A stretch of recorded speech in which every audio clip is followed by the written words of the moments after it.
Money. We all think about it. We all want it. And let's be honest, life feels a whole lot easier when you have plenty of it. But what does the Bible really say about money? Is it something good or is it dangerous? Is it a blessing or a curse? Some people say money is the root of all evil. But is that what the Bible actually says? Others believe that having wealth means you are favored by God. But is that true? If money is bad, why do we need it to survive? And if money is good, why does it seem to corrupt so many people? Stick with me, because what you're about to hear might just change the way you see money forever. Let's start with a reality check. Money, by itself, is just paper, just numbers on a screen. It has no soul, no mind, no power until we give it power, until we let it control us. That's why the Bible doesn't say, money is the root of all evil. No! It says, the love of money is the root of all evil. Big difference. Money isn't the problem. The problem is what happens when we start loving it too much. When it stops being a tool and starts being our master. Look around the world today. People lie for money. They steal for money. They betray their closest friends, even their own family, just to get more of it.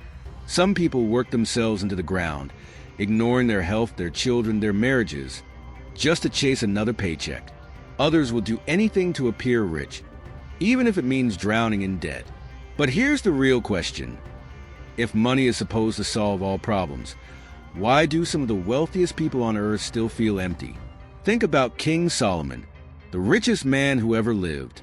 He had everything: gold, silver, palaces, power, wisdom beyond measure. If money could truly satisfy the soul, Solomon should have been the happiest man alive. But what did he say? Vanity of vanities. All is vanity. In other words, it's all meaningless. He had it all, yet he realized that without God, none of it mattered. Does that mean money is bad? Not at all. Money is a blessing when it's in the right hands and used with the right heart. Think of Abraham. God blessed him with great wealth, but Abraham never let money replace his faith. Think of Job. God gave him riches, then took it all away, then gave him even more than before. But through it all, Job's trust wasn't in his wealth. It was in God. Jesus himself talked about money a lot. In fact, did you know that over a third of his parables were about money and possessions? Why? Because Jesus knew how easily money can control the human heart. He warned, you cannot serve both God and money. Notice he didn't say, you shouldn't. He said, you cannot. It's impossible. One will always take first place in your heart. So here's the question. Who is in control? You or your money? Some people say, if I had more money, I'd be more generous. But is that true? Or does money just reveal who we already are? There are millionaires who hoard every penny and poor people who share the little they have. Generosity isn't about how much you have. It's about your heart. This is why the Bible constantly reminds us to be good stewards of what we've been given. Not just in giving, but in how we manage our money. Proverbs says, the borrower is slave to the lender, meaning debt can trap you.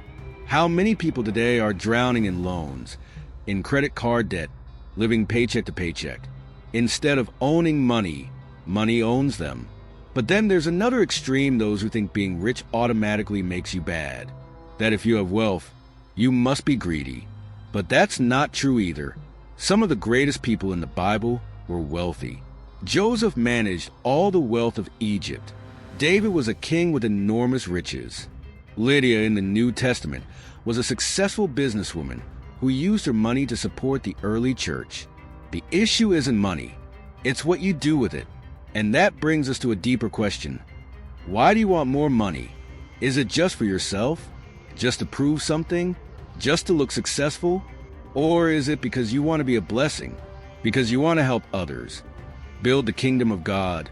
Lift people up instead of just lifting yourself. Money is a tool. In the right hands, it builds. It feeds the hungry, clothes the poor, spreads the gospel, changes lives. But in the wrong hands, it destroys. It turns people greedy, selfish, corrupt, empty. This is why Jesus said, "Store up for yourselves treasures in heaven, where neither moth nor rust destroys." Because everything on this earth, it's temporary. No matter how rich you are, you can't take a single dollar with you when you die. So what's the answer? Should you avoid money? No. Should you worship money? Absolutely not. The answer is balance. Trusting God, being a good steward, being generous, working hard, but never letting money replace your faith. Never letting it become your God. The Bible doesn't say you can't have money. It says money shouldn't have you. So, what will you do with what you have? Will you let money control you, or will you use it wisely? Will you chase after wealth at all costs, or will you trust God to provide? If this message spoke to you, don't keep it to yourself. Share it, leave a comment, and most importantly, subscribe. There's so much more to talk about, and I'd love for you to be part of this journey. Stay blessed, and I'll see you in the next one.